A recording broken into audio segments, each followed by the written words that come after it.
आज हम अडेम्पोटेंट एलिमेंट देख लेते हैं। ये हमारे पास क्या होता है, any element x for which x का square is equal to x is called idempotent element. ठीक है, ये हमारे पास क्या है, अडेम्पोटेंट एलिमेंट। अब मैं आपको समझाती हूँ ये हमारे पास बेसिकली क्या बन रहा है।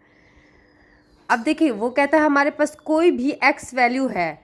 अब ये कंडीशन देख लेते हैं, हमारे पास एक्स का स्केयर है, अगर हमने कोई भी एलिमेंट उसके अंदर पुट किया तो वो हमें वही आइडेंटिटी दे, मतलब खुद का खुद ही आंसर दे। अब जैसे फॉर एग्जांपल हम एक्स का स्केयर डालते हैं तो हमें क्या देता है, 1 ही देता है। तो मतलब ये हमारे पास आइडेंटिटी एलिमेंट है। अगर हम जीरो की बात कर लेते हैं, अगर हमारे पास जीरो के ऊपर स्केयर आता है तो वो जीरो देता है, तब भी ये भी हमारे पास आइडेंटिटी एलिमेंट है। जो चीज़ हमारे पास स्केयर में अंदर कोई एलिमेंट दिया है, अगर वही ही आंसर निकल रहा है तो मतलब वो हमारे पास आइडेंटिटी एलिमेंट है। इसको अडेम्पोटेंट एलिमेंट हम कहते हैं। अब इसका एक थ्योरम है, उसमें हमने प्रूव करना है कि हमारे पास एक्स का square is equal to identity element है कि नहीं है, आया कि ये सच है कि नहीं, ट्रू है या फॉल्स है। थ्योरम देख लेते हैं। इफ़ एक्स बिलोंग कर है जी से एंड एक्स का square is equal to x के, यही चीज़ हमने जो ऊपर बोली वही चीज़ दे दी है। फिर हमें उसने कहा कि देन ये जो एक्स है, मैंने आपको बोला ना, ये जब आंसर देगा ना, पुटिंग के बाद जो आंसर आएगा, अगर वही एलिमेंट आ रहा है एक्स में जो हमने पुट किया था वही आंसर दे रहा है, तो मतलब वो आइडेंटिटी एलिमेंट है। आइडेंटिटी को हम किसके साथ, ई के साथ वो करते हैं, डिनोट करते हैं, आर। वो कहते हैं प्रूव करें कि ये वाकई आइडेंटिटी है या नहीं। The only idempotent element in a group of the identity element, क्या वो आइडेम्पोटेंट एलिमेंट आइडेंटिटी देता है कि नहीं। अब हम इसको प्रूव कर लेते हैं। सबसे पहले आपको पता है कि x बिलोंग कर रहा है हमारे पास g के पास, ठीक है। अब हम कहते हैं कि एंड, वही स्टेटमेंट ही लिख रहे हैं, इफ़। अब हमने कहा कि हमारे पास एंड x का square is equal to x है, ठीक है। देन हम कहते हैं कि अगर हमारे पास x का square is equal to x है तो x हमारे पास g ग्रुप में शामिल है, तो ज़हरी बात है इसका इन्वर्स भी तो हमारे पास जी के अंदर बिलोंग कर रहा है। तो हम क्या कहेंगे, एक्स इन्वर्स बिलोंग कर रहा है जी सेट में, इसका इन्वर्स भी हमारे पास जी सेट में बिलोंग कर रहा है। इसी तरह से हम कहते हैं एंड, अगर हम यही इन्वर्स इन दोनों कंडीशंस के साथ लगा दें तो हमारे पास क्या देता है, वो इन्वर्स एक्स का स्केयर एंड इन्वर्स 1x। ये हमें क्या दे रहा है, ई आइडेंटिटी दे रहा है ना। आप पीछे पढ़ चुके हैं, ये देखिए ऊपर वाली ही स्टेटमेंट है, हमारे पास एक्स का स्केयर आ रहा है तब हमारे पास ये जो वैल्यू बन रही है आइडेंटिटी के इक्वल है।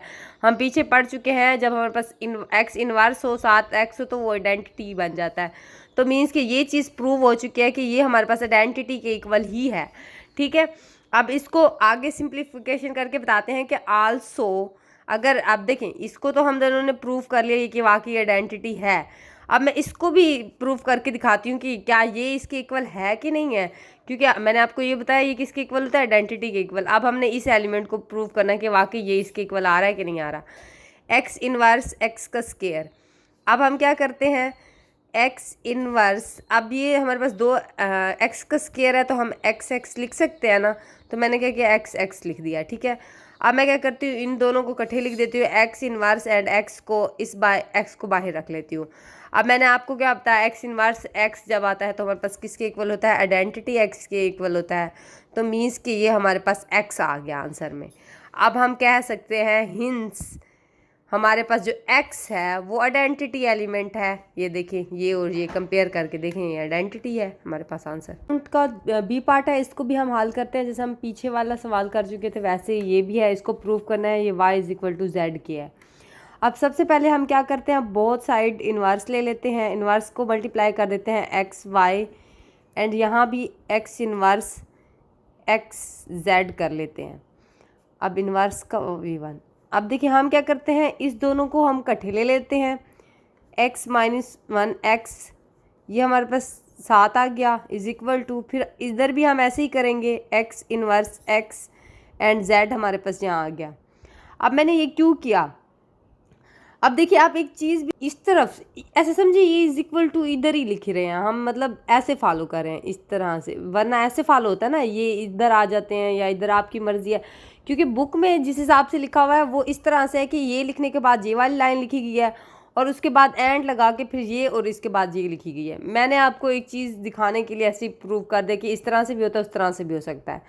अब देखिए ये और ये, इन दोनों को देखें, ये सेम है ना। हम ये देखिए हमारे पास ये कौन सी एसोसिएटिव प्रॉपर्टी होल्ड करे, जिसमें हमारे पास 3 एलिमेंट होते थे। एक को हम इस तरफ से ब्रैकेट में बंद करते थे, दूसरे को इस तरह से बंद करते थे। ये एसोसिएटिव प्रॉपर्टी है ना, दोनों इक्वल ही होती है ना। तो अब हमने क्या किया, ये वाली हमने प्रॉपर्टी ले ली, इसको अब हम हल करें। अब मैं आपको पीछे बता चुकी हूँ इन्वर्स एक्स क्या हो जाता है, हमारे पास आइडेंटिटी हो जाता है, यहाँ हम ई लगा देंगे। इसी तरह से ये भी ई जेड आ जाएगा। तो ये हमारे पास जब ई के साथ एलिमेंट आइडेंटिटी के साथ कोई भी एलिमेंट मल्टीप्लाई खाता है, वो वहीं वहीं का वहीं एलिमेंट आता है, ये जेड। ये हमारे पास एक प्रूफ ये हो गया। अब हमारे पास ये प्रूफ हो गया कि हमारे पास हाँ वाकई वाई जेड के इक्वल है। ये तो प्रूव हो गया हमारे पास। अब हम इसको ले लेते हैं, अब इसको प्रूव करके देखते हैं। अब हमारे पास x is equal to x z है, ठीक है। अब हम क्या करते हैं, बोथ साइड हम x इनवर्स को मल्टीप्लाई कर देते हैं, x इनवर्स। अब हमारे पास ये y, अब मैं क्या करती हूँ x इनवर्स, ये देखो ये भी हमारे पास एसोसिएटिव प्रॉपर्टी होल्ड कर रही है। ये भी आपकी मर्जी है, उस तरह से कर लें या इस तरह से x इनवर्स, ठीक है। ये y is equal to identity आ जाएगा, ये z is equal to identity, ये y is equal to z। ये हमारे पास इसका आंसर आ गया। ये प्रूव हो गया कि ये दोनों इक्वल हैं। ये हमने इसको भी प्रूव करना है कि हमारे पास x के इक्वल कैसे है। अब हम कह सकते हैं कि हमारे पास g x जो है वो हमारे पास g सेट से बिलोंग कर रहा है, ठीक है। और फिर हम कहेंगे कि अब ज़ाहिर बात है g बिलोंग कर रहा है तो इसका इन्वर्स भी g सेट से बिलोंग कर रहा है। फिर इस इन्वर्स का भी तो इन्वर्स हमारे पास बिलोंग कर रहा है ना जी के पास, इन्वर्स जी, ठीक है। अब हम क्या करते हैं, हमें पता है कि जब हम इन्वर्स एंड इन्वर्स लेते हैं इस तरह से कंडीशन, अगर उसके साथ हम इन्वर्स लिखते हैं तो वो हमारे किसके इक्वल होता है, हमारे पास आइडेंटिटी एलिमेंट के इक्वल होता है। क्योंकि आप खुद पढ़ चुके हैं, हमारे पास ये ऐसे समझे एक एलिमेंट है और इसके ऊपर इन्वर्स ठहरा है और यही एलिमेंट उसके साथ ठहरा है। जैसे हम पढ़ते थे कि इन्वर्स एंड एक्स किसके इक्वल है, आइडेंटिटी। अब ऐसे समझिए इसके ऊपर एक इन्वर्स है और ये एलिमेंट भी ऐसे ही जैसे ये एक्स है, तो ये हमारे पास आइडेंटिटी एलिमेंट के इक्वल है। हमने कहा कि हमारे पास जब एक्स इन्वर्स माइनस वो इन्वर्स आएगा एक्स इन्वर्स, तो जब हम इसके साथ बोथ साइड एक्स को मल्टीप्लाई करेंगे तो हमारे पास क्या एलिमेंट आएगा, ये हमारे पास किसके इक्वल, ये किसके इक्वल हो जाएगा, ये हमारे पास आइडेंटिटी के इक्वल हो जाएगा। X inverse is equal to x के, ये हमारे पास एक्स इन्वर्स एक्स के इक्वल है। ये हमने प्रूव करके दिखाया कि ये हमारे पास जी सेट बन रहा है। थ्योरम है, इसमें भी हमने देखना है कि हमारे पास एक्स एंड वाई है वो हमारे पास बिलोंग कर रहा है जी से। जब हम इसका इन्वर्स लेंगे तो ज़ाहिर बात है इसका इन्वर्स भी बिलोंग कर रहा है जी से। अब जब इस इन्वर्स की बात करते हैं, इफ़ ये हमारे पास किसके इक्वल होता है, वाई इन्वर्स एक्स के, तो हम क्या करेंगे, ये और ये इनका प्रोडक्ट ले लेंगे आपस में। तो हम क्या करेंगे एक्स एंड वाई, ठीक है, यहाँ से इन्वर्स एंड एक्स इन्वर्स लेंगे। अब हम क्या करते हैं एसोसिएटिव प्रॉपर्टी होल्ड करवाते हैं, तो हमारे पास ये दोनों इकट्ठे आ जाएंगे, y and y inverse x inverse. ये हमारे पास क्या हो जाएगा, आइडेंटिटी इन्वर्स के। तो हमारे पास क्या एक्स इन्वर्स बचेगा, एक्स इन्वर्स किसके इक्वल होगा, आइडेंटिटी एलिमेंट के।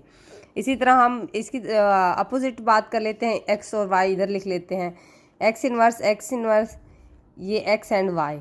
फिर से हम इधर एसोसिएटिव प्रॉपर्टी होल्ड करवाते हैं, तो x inverse x and y आ जाएगा।